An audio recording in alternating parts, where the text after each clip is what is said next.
Yeah, looking at myself now because now I'm on a camera because I do the YouTube as well. Oh, by the way, subscribe to my YouTube, please. I can see that I look very unshaven, disheveled, in fact, and it's probably the most unshaven I've been in probably a year. I've been doing quite a shaving regime in the last year. Been shaving quite regularly. I used to be really bad, where I didn't shave for a whole week. You see some men, and they always look unshaven, but they never grow a full beard. So, like, you think, just make up your mind. What are you doing? And some of these men will say, "This is my look," but you know what? It's just plain laziness. It doesn't look good. Doesn't create a good impression. If I went for a job interview today, I wouldn't go looking like this. So why am I doing this to you? And I apologize. Got to be clean shaven. Got to keep on. You got to keep on trying to evaluate and do introspection and try and prove yourself. I sound very what I don't mean to sound all self-righteous or pontificating. Believe me, I'm a very flawed individual. I trust me, but lots of issues. Might be starting a new therapist. I say might. It's a big decision. I don't know. It's a catch-22, and I think a lot of people are in this situation. You can have medical aid, but medical aid doesn't cover everything. And I mean, the majority of people, a lot of people, I think, who have problems psychologically, it's often financial. So how does it work? You go to therapy. Oh my God, this is costing 400 Rand. Oh my God, this is costing 1,000 Rand. I think it adds to the stress.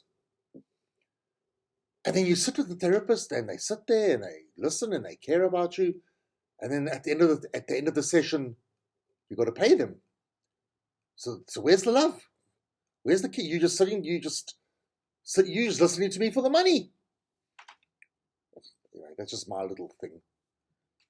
And have you ever thought of have you ever thought of this as well? You go to some of these private clinics, not all of them, maybe half of them. They want to charge you for parking. If it's just 3 Rand, 4 Rand, not serious. But some of them, it's a bit more hectic than that. But it's the principle. Like, say you've just gone to the hospital, right? And you're visiting your mother or your wife or your husband, your child. And say they're like gravely ill. They didn't get the vaccine, ventilator, for example. Or they've just died, dead. So you sit there, the nurse will give you 3 tissues, because that's the thing. You can't just give somebody 1 tissue, 3 tissues, that's the rule. If you ever give someone tissues who's crying, you give at least 3 tissues. The doctor, you may see the doctor, but you're devastated. You're finished. You're devastated. Your life is over. Your life is crumbled. And you're totally by yourself because of COVID regulations. You're totally by yourself.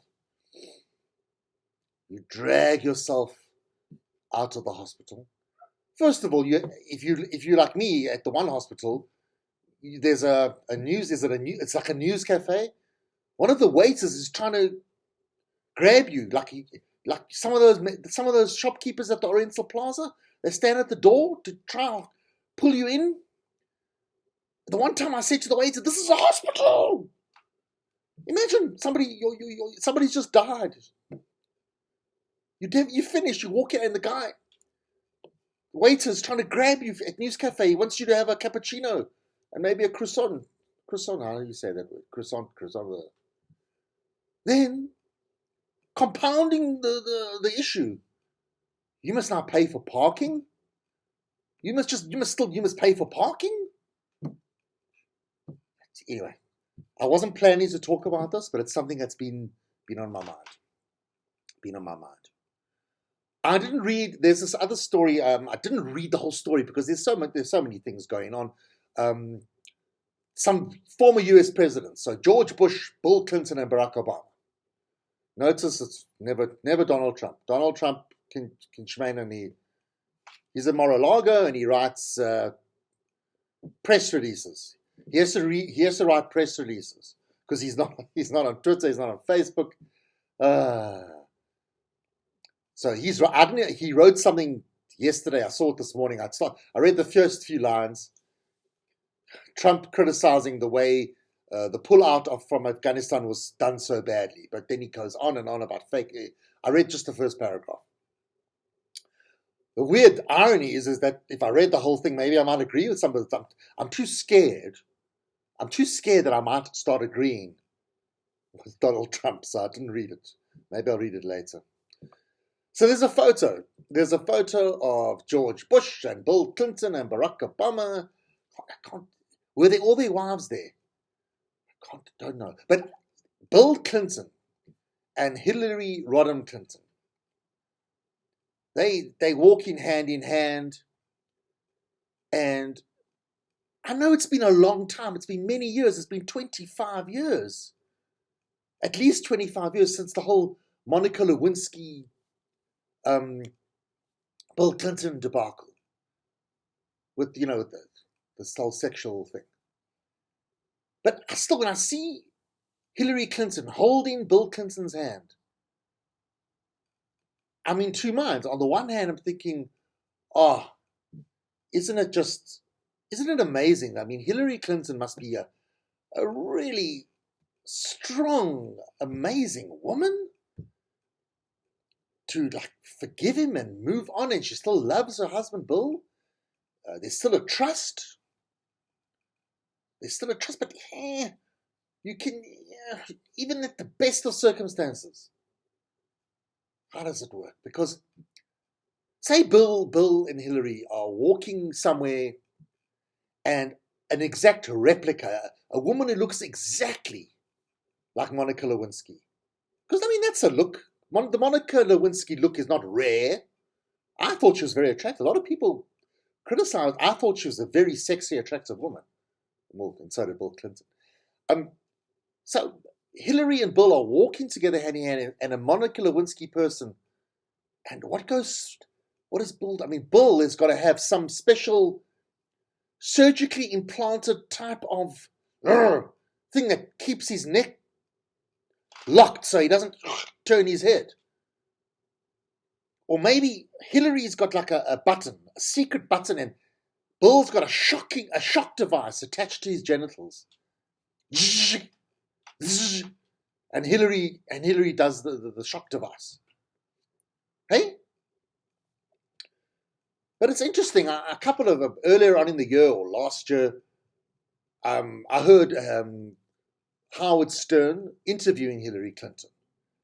And she speaks about Bill, and she speaks about their courting, how they met. He took her to a museum, yada, yada, yada. I think it's genuine, sincere, warm, genuine love, marriage relationship. And I found that pretty impressive. I don't think many relationships can get over that. But I'm not being judgmental. When I see Hillary and Bill holding hands, even though it's not for me to judge, they're a happy couple. On a scale of 1 to 10, of awkwardness, let me give you a comparison. If I watch a Chinese man with no arms whatsoever, swimming a length of a pool, that's a 10 out of 10 out of uncomfort and awkwardness for me. Shemzach, I feel terrible. So that gives you an idea. Hillary and Bill holding hands, it's like a 1.25. 1.5 out of 10. 2 if I don't really, 1.8. Just to give you an idea. It's a thing, hey? It's a real, and the thing is, compounding, what's also truly remarkable is that compounding the whole situation is that they're so much in the public eye.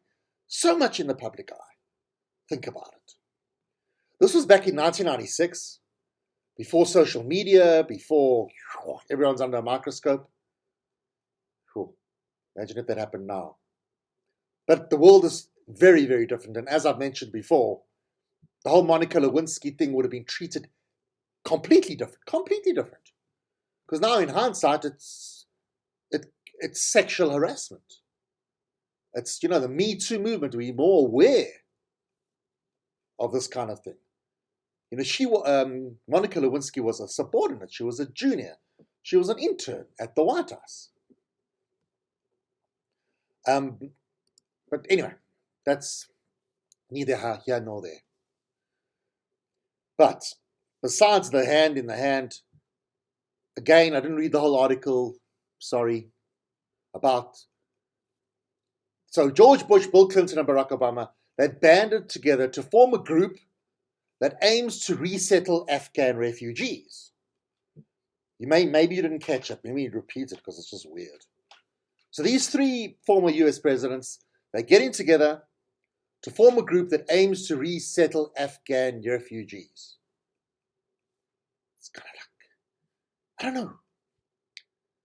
It's like, I'm not going to give you an analogy because I suffer from too much analogy syndrome. I give too much analogies. I'm going to stop doing that. But it's just weird. Make up your own analogy. I mean, George Bush invaded Afghanistan, caused untold destruction, homelessness, death, suffering. Barack Obama, drones. He was the king of the drones. That around the table, I think even his kids called Daddy, you're the king of the drones. I'm telling you. Maya and Malika, they call Daddy, you're the king of the drones. And shh, Barack would say to his children, don't call me king of the drones. Barack Obama killed untold civilians, God knows what. They created these Afghan refugees. You get where I'm going here? They created these Afghan refugees. And now they're getting together to form a group that aims to resettle Afghan refugees. Look, I suppose it's a good thing. But is there, if George Bush and Barack Obama sat back and admitted all these faults, all these mistakes, and we're going to try and correct our mistakes, different story. But no, there's no acknowledgement of what I've just described. It's just like, we are the good guys. Let's resettle the Afghan refugees. You imagine you're sitting in your home in San Diego or wherever. Mind you, these Afghans will not necessarily get resettled in the United States of America. Hey, they could be George Bush could, Barack Obama. You could be sitting in your house in Vereniging, and Barack Obama calls you. Ring, ring. Huh? Obama, huh? You want what? 3 of them. No. I'm in a 2-bedroom house. No. It's like, hey. And how many Afghan refugees are they even contemplating? South Africa had the opportunity to resettle or look after or be a home for about 169 Afghan refugees, and South Africa said, no. So let's see where that goes. Bill Clinton, I haven't mentioned Bill Clinton because, Bill Clinton, when did Bill Clinton leave office?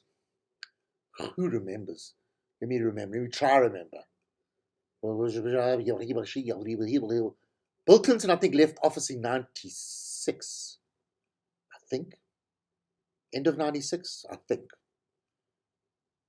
Yeah, because then Bush beat Gore, Florida, big problem. Anyway, I don't think we can blame Clinton altogether. Hey, am I right? Mm-hmm. Because 9/11 happened in 2001. Clinton wasn't even the president anymore. What can we blame Clinton? Clinton admits that he messed up with Rwanda. He said he should have got into Rwanda earlier. Could have prevented the majority of the genocide. Hey, we move on.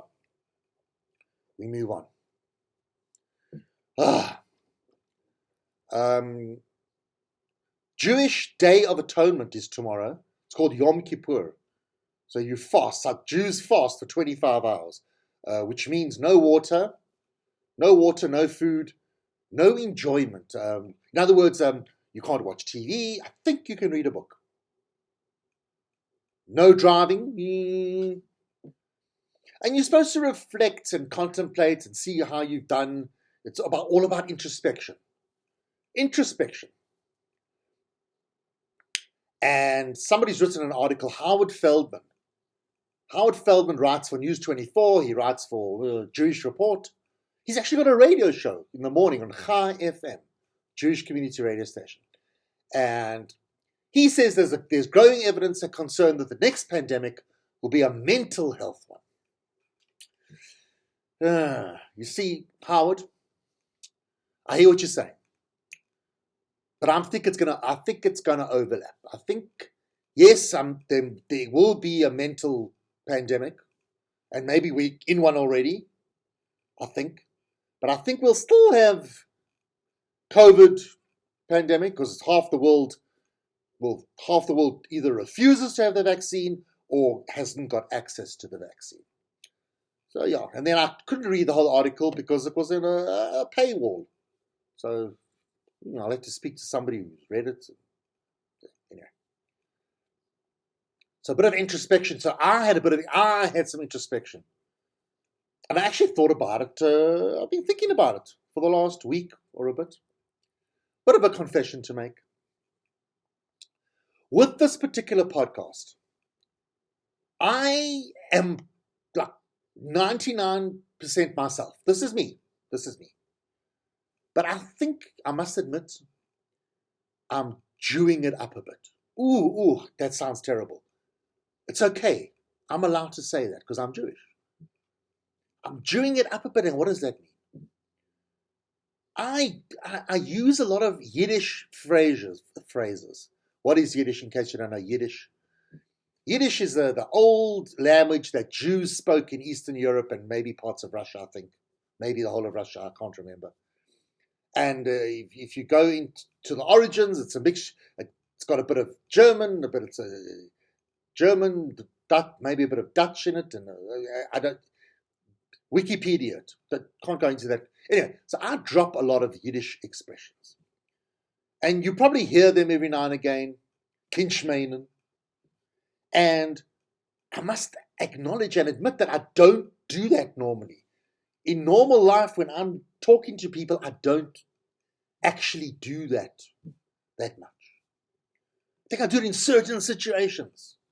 I was at a little tea party on Sunday, late afternoon Sunday. I was at some friends, fetching my child from a little birthday party, and then just sitting with some friends and their parents, and so I'm chatting with some of these people. They're in their 70s, late 60s, early 70s, or maybe late 60s. Then I dropped. I used the word. I said, "Was weiß a Chaser von Lokschen," which means, what does a pig know about making Lokschen soup? So, for example, if you look at somebody like, I'm sorry to say, Nick Hudson, look, he is a public figure, so I can mention him. He's the leader of Panda, to come up with these, anyway, you know the whole thing. Was weiß a Chaser von Lokschen? What do these Panda people know about viruses and medicine and medical and healthcare and people, quite frankly? They just look at numbers. Life doesn't work like that. COVID-19, the virus, does not read textbooks and your numbers. Doesn't work like that. So, was weiß a Chaser von Lokschen? Kinchmeinen. So Kinchmeinen means, if that, it's like a sarcastic thing. So, so you're going to win the Olympics next year, Kinchmeinen. In other words, oh yeah, sure. It's like a sarcasm. So look, I'm not going to turn this into a Yiddish lesson. There's a couple of phrases, but just to give you an idea, it's not 100% me. I don't always use these expressions. And what is it? Okay, I'm trying to be entertaining. This is a podcast, I can't just sit, you know. You may have a very good friend, right? Or it's your wife or it's your husband. You go out for coffee, right? You can sit over a couple and not say a word to each other. Not a word to each other. You don't say a word. But you're perfectly happy in each other's company. I can't do this as a podcast. I've got to talk. I've got to keep it entertaining. I've got to keep it snappy, keep it going. So you understand. And the use of Yiddish phrases, I find humorous. I found Yiddish phrases humorous. You may not find it humorous, but I don't know. I've got to go with what I think is humorous, I suppose. And that's the theory. So that's a little bit of a... So I'll Jew it up. Don't use that phrase anywhere in public. It's not nice. I'm allowed to in this context. You got it? Just so you know. It's the same like when you say, that Jew. Doesn't sound good. You can say, that Jewish person. Or the fact that they're Jewish, it shouldn't be relevant, and you shouldn't even mention that they're Jewish. It's only if it's relevant. Only if it's relevant. You know, it's the same with racism. My mother growing up, say my mother had an experience with a black person. Someone helped her, or somebody did something for her, or she met somebody. My mother would always say, lovely African gentleman. My mother would always say that. That African gentleman. She'd always say that African gentleman. What is that? What? Ma? How do you know he's a gentleman, first of all? And second of all, how is that relevant? Who cares? How about just that man? That man. I'll never forget my mother. This is like in the early 2000s. My mother was phoning somebody, and I think the domestic worker answered the phone, and my mother said, will you please call the madam? I know, it sounds terrible. I said to my mother, what, does Sheila own a brothel? That was her friend's name. Does Sheila own a brothel? Is she a madam? My mother looked at me, and I think she understood what I meant. Anyway, what can you do? So the Helen Suzman Foundation, I don't know what it is, they're following suit. They're following the same actions as the DA. Oh, by the way, I'm making this show a bit longer because I'm not doing a show tomorrow. It's Yom Kippur, I'm not doing the show. But Damon, you're not that religious.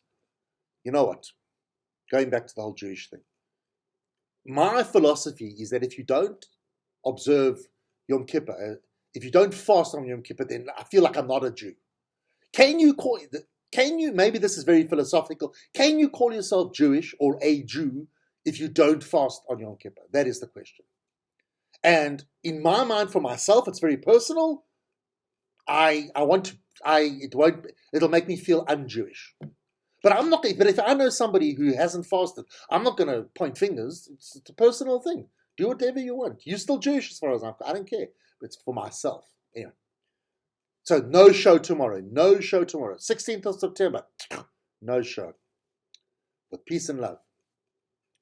So the Helen Suzman Foundation are doing the same thing. They're launching legal action to challenge or find out, why Arthur, is his name Arthur? Arthur Fraser, the Commissioner of Correctional Services, they want to find out, they want to challenge the decision to give Jacob Zuma medical parole. And then the Democratic Alliance said the same thing yesterday. So they're kind of like, does the leader of the DA, John Steenhuisen, or his secretary, or phone somebody at the head, can't phone Helen Suzman, Avasholem, no longer.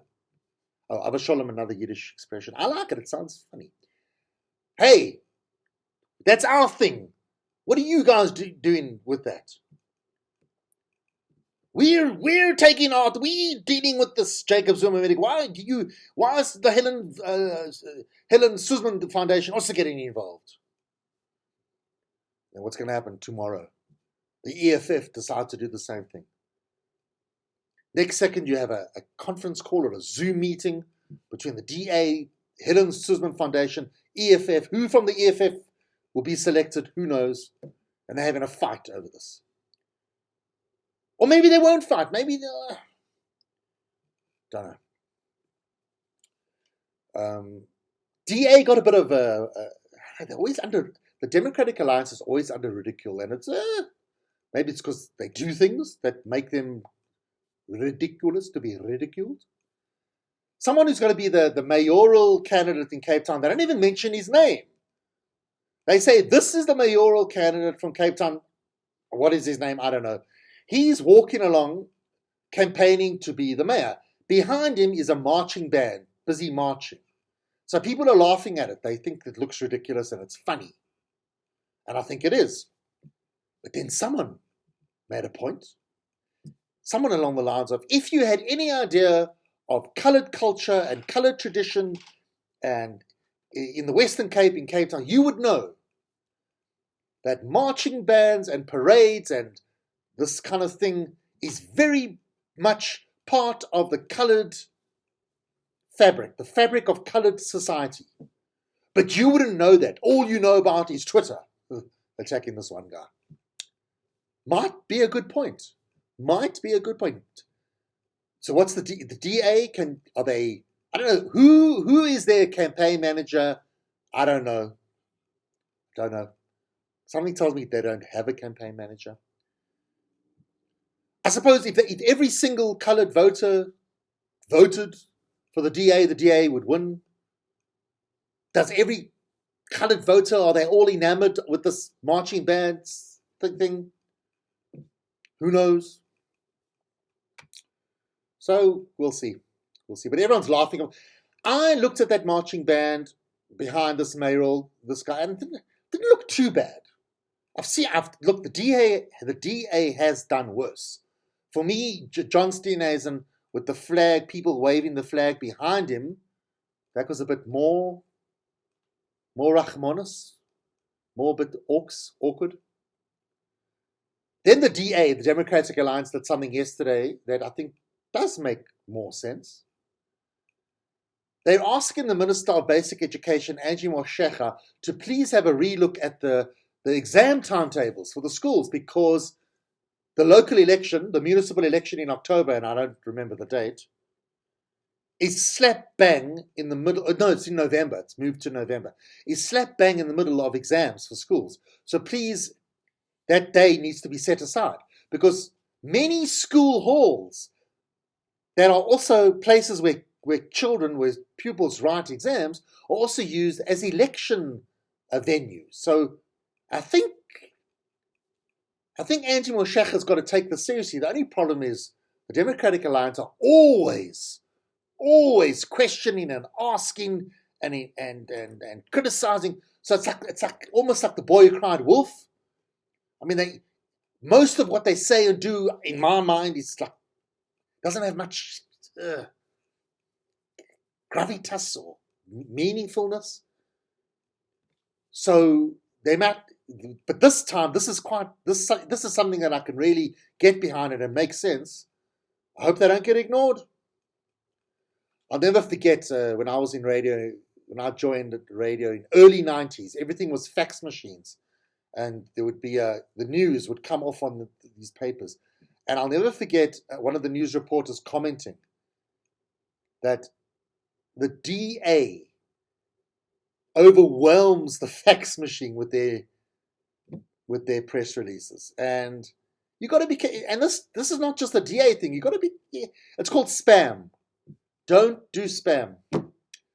Don't do spam. And I got a perfume business, and Bernice and I were discussing how I don't do enough social media, and she's probably right. I should do more social media messages, like to publicize our perfume. But you got to be careful. You can't overdo it. When I get things on the email from people, if it's too much, it actually creates a negative impression of the brand. And that's the way I see it.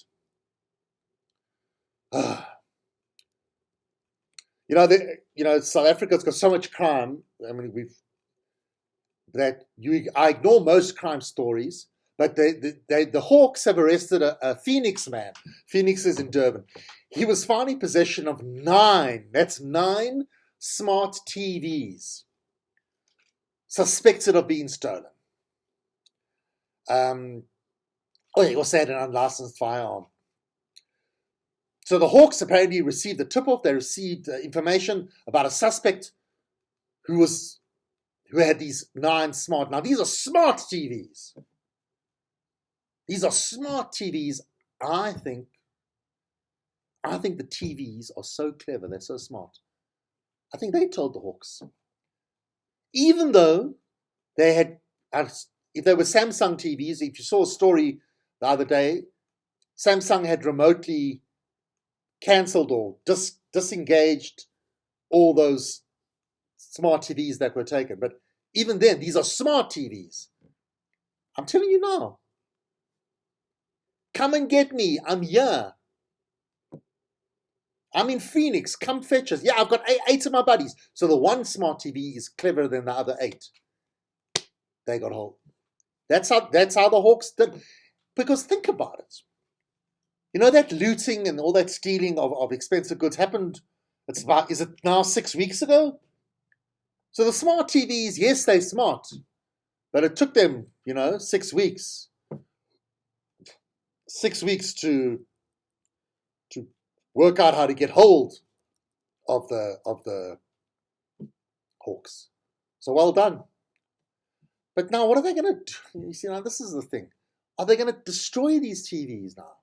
Yes, these TVs are smart, but they can't, they can't physically run away. So the police are going to put them in a pile and they're going to burn. They're going to burn or destroy these TVs. Did you see all that? All those stolen goods a couple of weeks ago, they had to destroy them. It's like they still do this where they burn dacha. Dacha that they found, they burn the dacha. And all these dopeheads and all these weed guys, they watch the TV in horror. Or they go to YouTube and they look for burning dacha police, and they just because some people enjoy to be depressed and upset. And you watch these things, dacha being burned, smart TVs being crushed under a huge caterpillar vehicle. Yeah. Speaking of technology, I keep on forgetting this guy's name. The new guy in charge of Apple. Surname is Cook. Is it Peter Cook? Andrew? Forgive me, very unprofessional. I should really know his name. Surname's Cook. They launched the new iPhone. The iPhone 13 came out. People were speculating, will they avoid the number 13 because of bad luck? No, they're going for it. The iPhone 13's come out. There's three different versions. They've come out with a new iPad. They've come out with a new iWatch 7 special iWatch. And also one of these things, like when you see Cook on the stage, I want Steve Jobs. I want to rather see Steve Jobs. And this Cook guy, it's like the elephant in the room, hey? I'm telling you now, I don't care how strong he is, how clever he is. He's got to think, he's standing on that stage making this announcement. He's got to feel the late Steve Jobs breathing down his neck, hey? He'll always, forever be under the shadow of Steve Jobs. And he's always questioning himself. Would Steve have come out with better stuff, with better technology? Would Steve have come up with things that you can hologram you can talk to each other from different parts of the world or anywhere as holograms, and you can see each other as things like that? Would Steve Jobs have done that?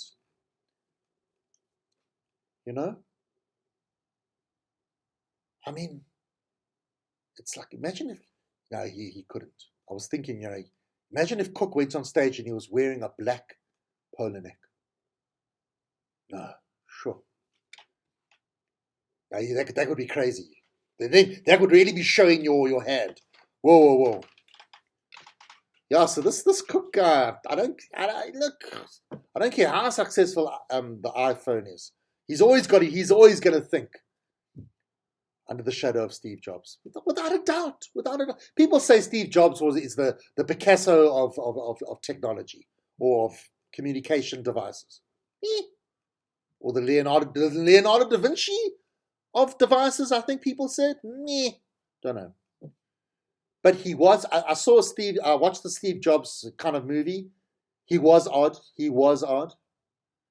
And the black shirt with the polo neck all the time. I mean, they say, I mean, he died of pancreatic cancer. But maybe the polo neck, bit of asphyxiation over the years. Just a theory. Look, hey, I can say ridiculous things. I can come up with crazy, stupid theories because if those anti-vaxxers and these idiots who don't want to wear masks, if they can come up with their rubbish, I can fantasize about the polo neck killing Steve Jobs. Why not? Okay, I know he died of pancreatic cancer. I was just thinking out aloud. Maybe I should edit. I'll edit that out. Got to edit that. Speaking about the vaccine and COVID-19, a bit of feedback.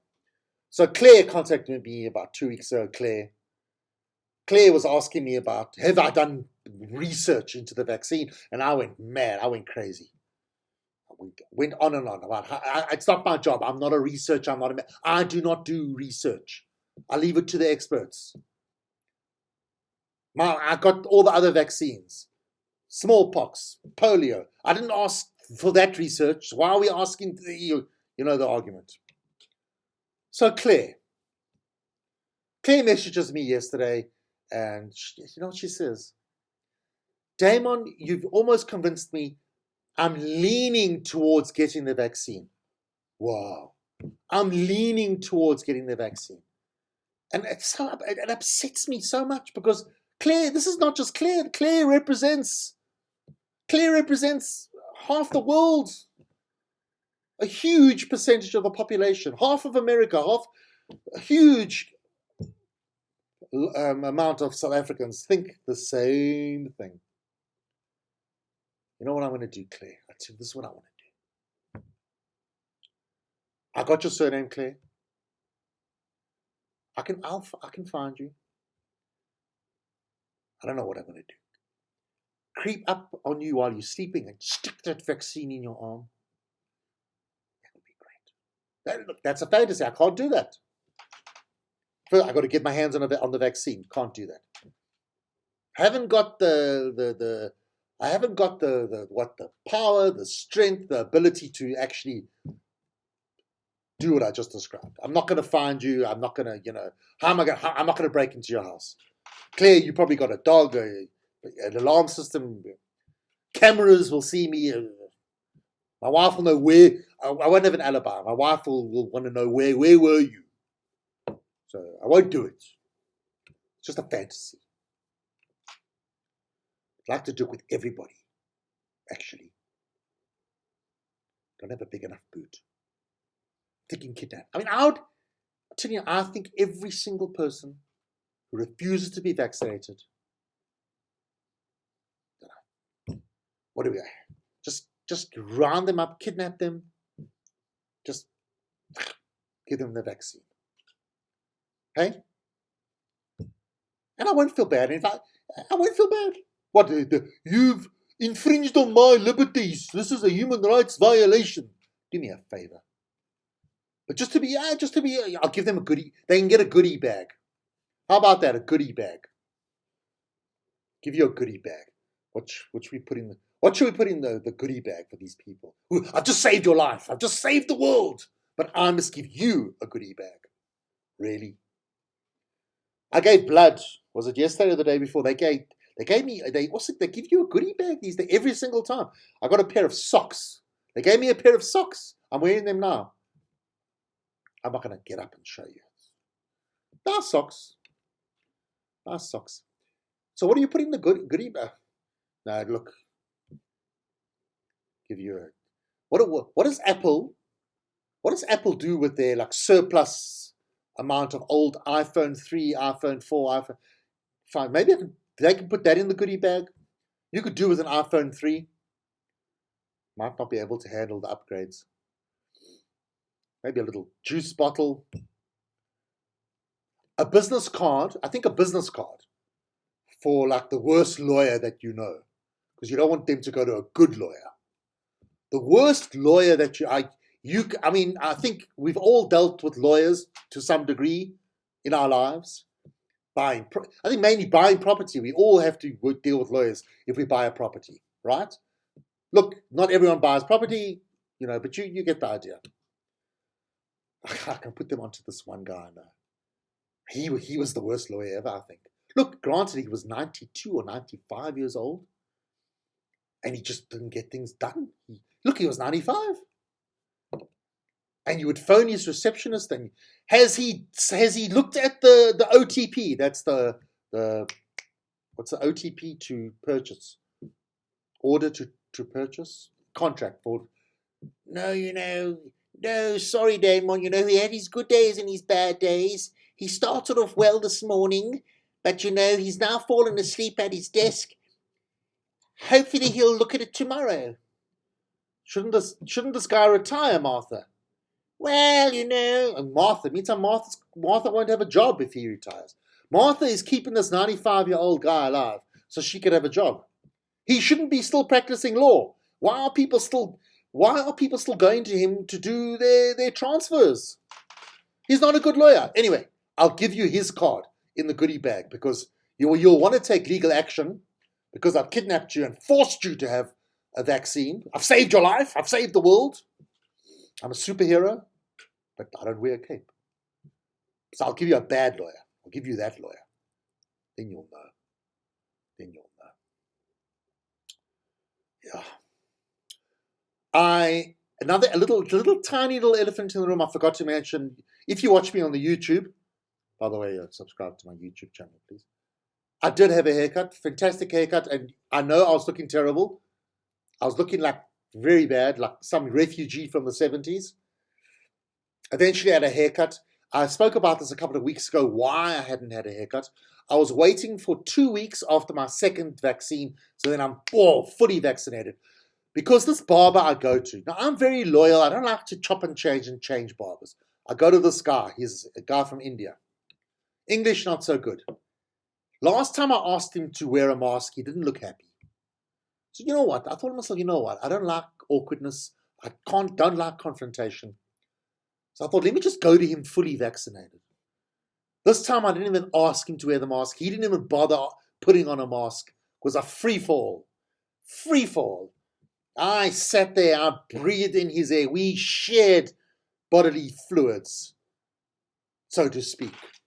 He breathed all over me. I breathed all over him. He didn't cough or sneeze on me, at least, as far as I can remember. And I didn't. I gave half a cough, but I coughed into my elbow. I had the haircut. Let's see what happens. I had the haircut on Saturday. Today is Wednesday. Maybe I'll get mild symptoms. We'll see. We'll see. You never know.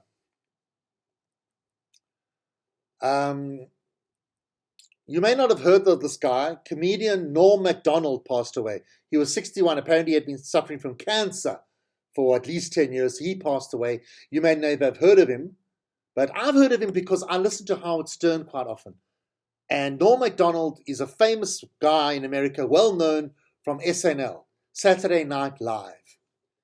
And that's the wonderful thing about YouTube. YouTube is like this digital museum. So go look up Norm Macdonald. There's some really classic stuff from him. And the reason I thought of him is because there was a character on Howard Stern's show that stayed on Howard Stern's show for a good, maybe at least 10 years, maybe more, Artie Lang. And there's an episode where Norm Macdonald was a guest on Howard's show, and he brought Artie Lang with him just for the hell of it. And that's where Howard Stern met Artie Lang, and then Artie Lang became part of the show. So, I suppose this is not relevant if you've never heard of Howard Stern. Okay, so I'll stop there. But what I wanted to get to is this. I thought about this YouTube. We take YouTube for granted. YouTube is amazing. You know what? Most people, if you say you die, what is left of you besides your children? It's nice to leave things that people can always see. Do a home video. Do something. And one of the reasons I'm doing this YouTube put my podcast in YouTube, one day when I'm long gone and dead, I pass away, or I don't know, I disappear. I decide to tackle the Himalayas, for example, and I never come back. I won't do the Himalayas as such, but I do fantasize about going hiking around that area. Not so much krechni mi dafnit is the Yiddish expression. Krechni mi dafnit, which means really going somewhere you shouldn't go. Krech means to climb, mi dafnit like it's idiotic. So if you go up the Himalayas, it's really krechni mi dafnit. You got a death wish. So I won't do that. And yes, again, I would never use that expression if I'm just with my friends. I'll only use krechni mi dafnit if I'm with my mother or some 60 or 70-year-old person. Other people, so I'm sorry, I used it now. Anyway, what I wanted to say is, yes, so if that happens, I think it's nice to have something on the YouTube. I've even got a video of my daughter when she was like 8 months old on YouTube. I think it's sweet. So Joe Biden is, I'm glad Joe Biden is doing this. When this whole thing happened in Texas about this whole abortion debacle, I don't really understand American law, the way it works, how states can just do their own thing and the federal government can't. I don't know how it works. The Biden administration has formally asked a federal judge to block enforcement of a new Texas law that effectively bans almost all abortions in the state of Texas. Okay. And I'm glad Biden is doing that. Sure, it's going to be interesting. What is going to happen in America? The next American election is in 3 years' time, 3 years' time. What's it? 2024? 2024 is the next election in America. Biden will be 82, I think, or 81. What's going to happen? How's he going to hold on to the presidency? How's he going to recover from this whole Afghanistan build-up? He's not strong. He's not strong. What's going to happen? I don't know if this has ever happened before, but I think theoretically a standing president can possibly, yes, he can lose the primary and some other Democrat can take part in the election, right? I could be wrong. I'll have to get back to you on that one. But, with all that's happened in the world, COVID, the war in Afghanistan, all these things that Republicans have brought upon America and the world, half of America will still vote for the Republicans. That is the scary thing. Donald Trump still has a huge support base. If there was an election today, Donald Trump might win. Scary stuff going on, hey? Scary stuff. Normally I would stop now, but I saw something on Twitter that somebody tweeted, and I happen to know this woman. Well, I know of her. I've met her a few times. I've spoken to her. We're not, So she says, a newish client, a 50-something straight white guy, called me babe, in their exchanges, in their communication. So she says, who the F are you calling babe? And then SMH. I don't understand this lingo. What is SMH? Sweet Mother Holy. I don't know what SMH means. Let me just write this message quickly. Okay, no, I'll do that later. I'll show my helper. I've got this new thing where my domestic worker doesn't ring the bell anymore. She's messaged me to say that she's waiting for me, and now I feel bad now, so I must quickly just finish off. So, who in their right mind will write babe? What? See, now here is the thing, and I'm not making excuses for this man, but I understand the thought processes, because I'm a man. So I happen to know this woman. And yes, she's a very sexy, attractive, appealing woman. She oozes sex appeal. But here's the thing, men. I'm talking to you. Just control yourself. Just control yourself. Just because she's sexy and gorgeous and friendly doesn't mean she wants to have a relationship with you. Doesn't mean you can call her babe. Control yourself. Wank it out of your system, for God's sakes. Obviously in the privacy of somewhere. We don't need to be involved. Respect. Just control yourself. You're not a caveman. Don't call her. You call her babe. Really? Would you call your university lecturer babe? Really? Would you call your doctor babe? No, you wouldn't. Control yourself. Act appropriately. Really? I think let's leave it at that because our domestic worker's waiting. Oh, so white.